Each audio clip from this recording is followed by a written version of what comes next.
Arcade exclusives. Hello and welcome to another episode of Arcade Exclusives. This time we're looking at Kaneko developed arcade games, pronounced Kaneko by us ignorant Westerners, and I'm joined by the fantastic Kim Justice. Kaneko started making arcade games as early as 1982, initially for Taito, but eventually started self-publishing.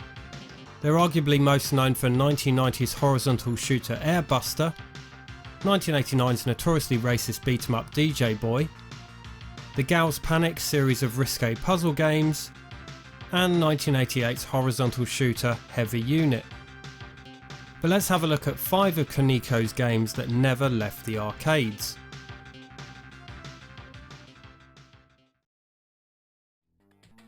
The first game we'll look at is Shogun Warriors, known as Fujiyama Buster in Japan, a versus fighter from 1992.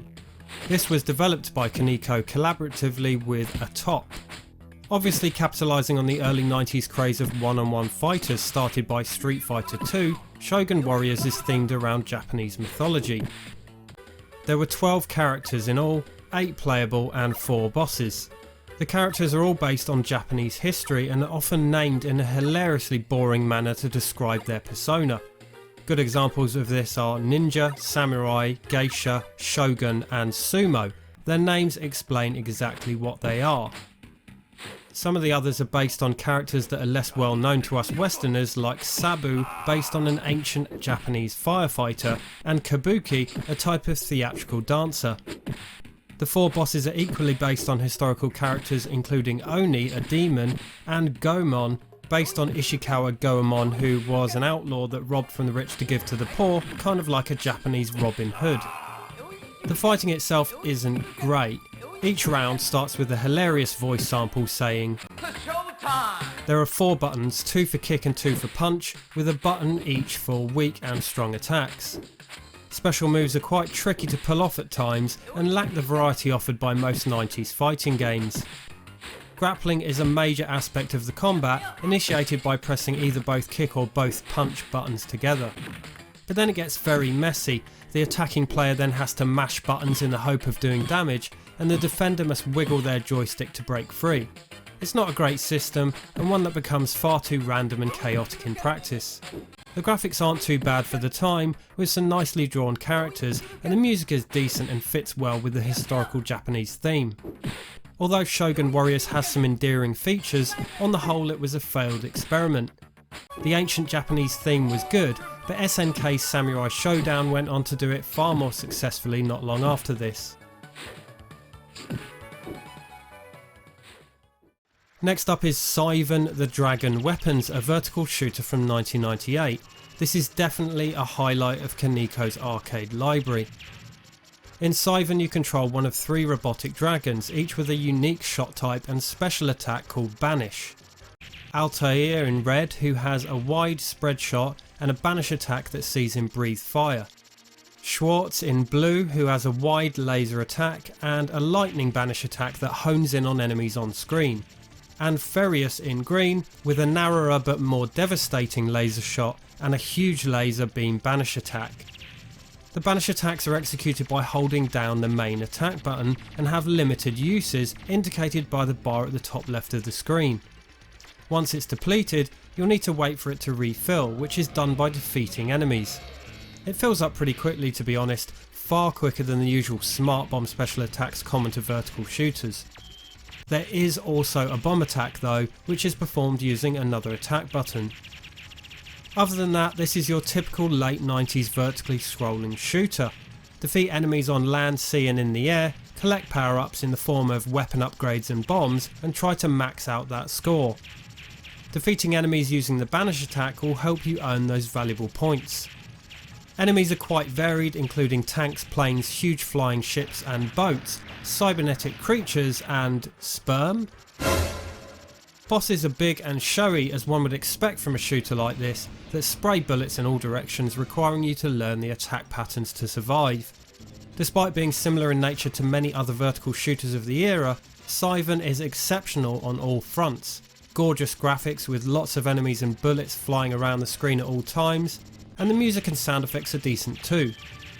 I'm surprised that this one doesn't get more love, perhaps because it never left the arcades, but it's one that vertical shooter fans like myself just can't afford to discount.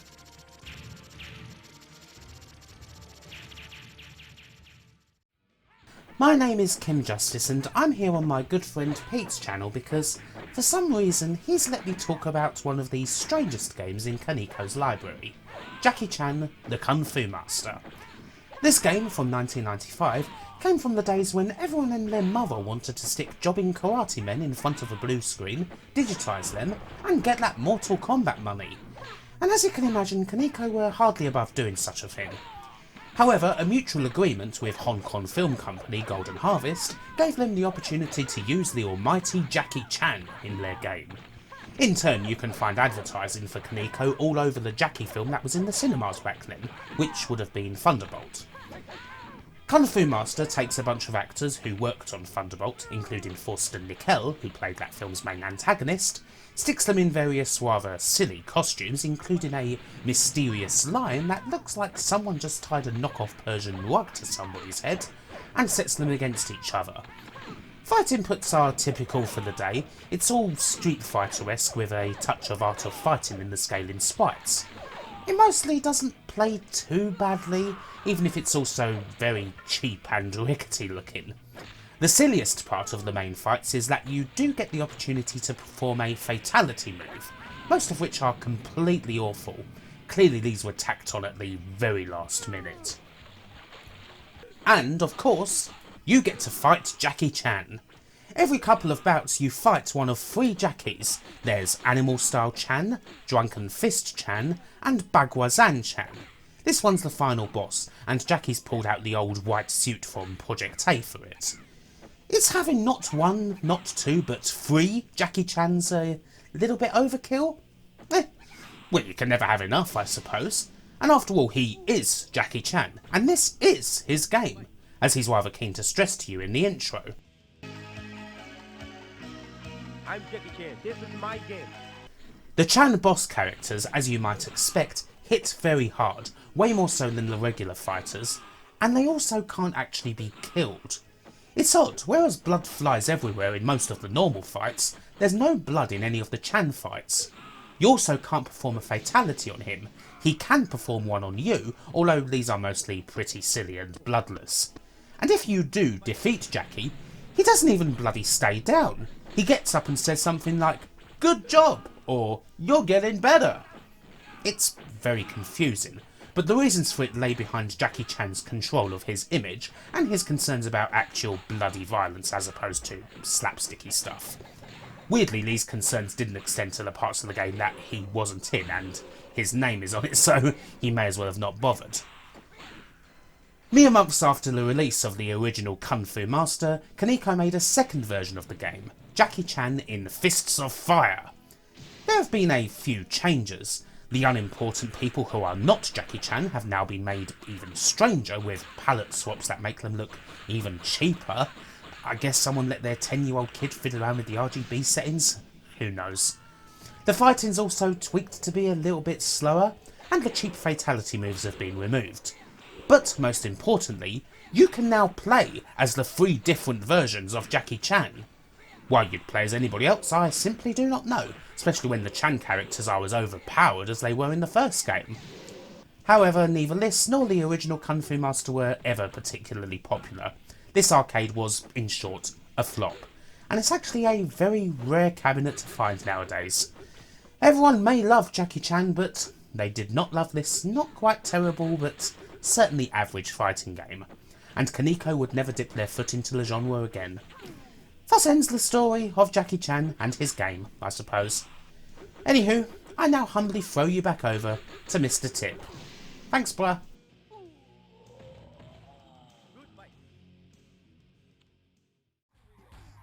B.Rap Boys was released in 1992. If you haven't heard of this beat 'em up before, you may have heard of its predecessor from 1989, DJ Boy, which I mentioned in the intro. DJ Boy was themed around b-boys and hip-hop culture, or really how the Japanese viewed this aspect of American culture, but B.Rap Boys goes to the next level. Just look at this character select screen, for example.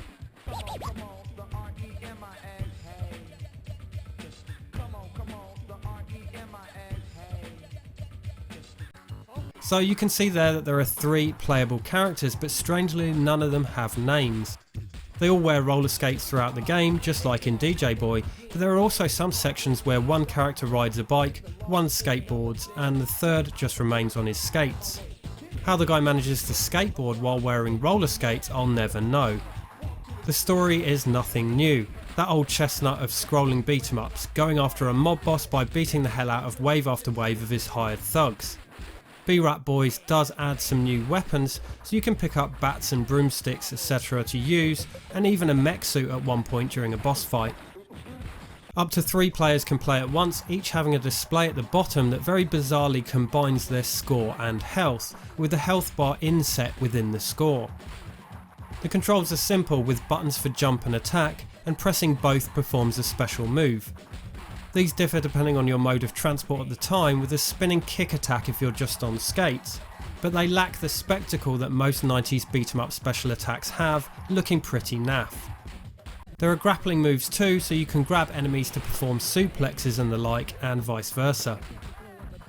The biggest step up from DJ Boy is the varied locations. The settings are well designed and graphically very good, with city streets, a circus, construction site, amusement park, and a sort of running of the balls section. Although the environments are so well done, the enemies aren't. Repetitive enemy types can make any scrolling beat 'em up seem like a grind after a while, and B.Rap Boys sadly falls into this trap. Enemies are mostly the same few thugs again and again. At the end of the game, when you reach the final boss, if you're playing multiplayer, you all fight it out to decide who gets to take him on. We've seen friends fight it out at the end of a beat 'em up before with Double Dragon, then later in games like Streets of Rage as one of 2 optional endings. Defeat the final boss and you're declared the ultimate warrior. One of the most notable features of B.Rap Boys is its licensed hip hop soundtrack performed by 3 Stories High, which is one of the earliest examples of such. It's fantastic in its own right and fits so well with the theme, although I will say it's quite odd playing a beat 'em up with rap lyrics going on at the same time. Still, the early 90s was the golden age of hip hop for me, so I love it. B.Rap Boys did a lot of things well, and at first glance it looks so promising as the overall package and presentation are excellent, but sadly it fell down with the gameplay. Perhaps this is why it never got a home console port.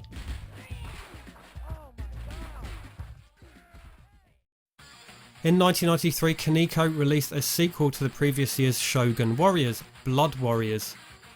Again, this was developed by Atop, but this time they opted for digitised graphics. So they managed to develop a Street Fighter 2 and Mortal Kombat clone within the space of 2 years. The digitised actors weren't the only similarity with Mortal Kombat though. Blood Warrior lived up to its name by adding a ton of blood and some very gory yet hilarious finishing moves. These were easy to execute and would result in your opponent exploding in a cloud of blood and guts, leaving a pile of entrails or half a torso. Good fun.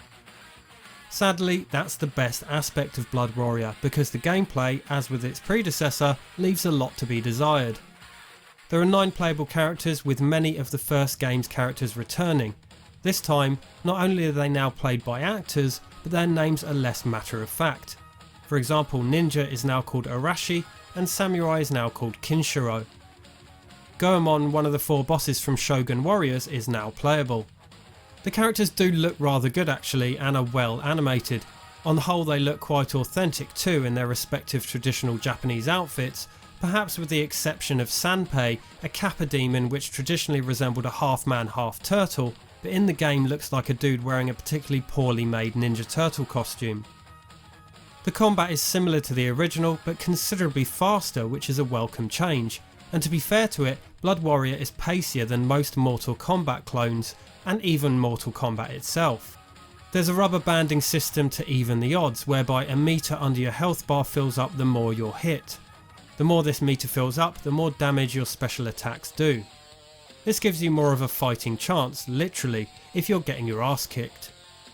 The music is again very good, this time eschewing the traditional Japanese style in favour of a fast-paced metal soundtrack which gets you amped up nicely. Apart from being a bit of fun for a short time, Blood Warrior doesn't stand out as much more than a footnote in fighting game history.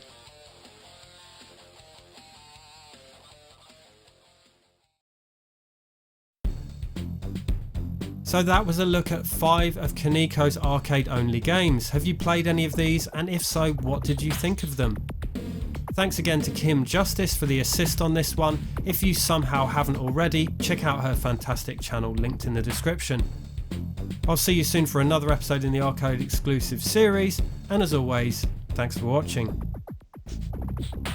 You can find the other episodes in my arcade exclusive series in this playlist. My best story forever.